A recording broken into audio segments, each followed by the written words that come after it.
rapture muna bago mag 7 years tribulation dahil ayaw ng Diyos mapahamak ang kanyang mga tunay na anak.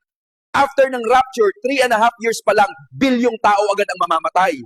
At hindi papayag si Antichrist na hindi katatakan ng mark of the beast. After the rapture, magkakaroon ng 7 years tribulation.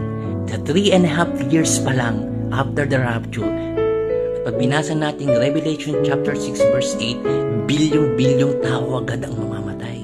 Hindi hahayaan ng Diyos masama sa mga bilyong-bilyong tao ang namamatay ang kanyang mga tunay na anak. Kaya mag-rapture muna. Pero may pangako ang Diyos. Sabi ng 1 Thessalonians 1 verse 10, darating ang Panginoong Hesus at ililigtas tayo sa darating na puot ng Diyos. Kaya ihanda natin ang sarili natin sapagkat pag dumating ang rapture at naiwan ka, huhulihin ka ni Antichrist pag ayaw mo magpatatak ng 666. At pupugutan ka niya ng ulo o susunugin kung ayaw mo magpatatak ng 666 at hindi ka makakabili sa tindahan ng pagkain mo hanggat wala kang tatak ng 666.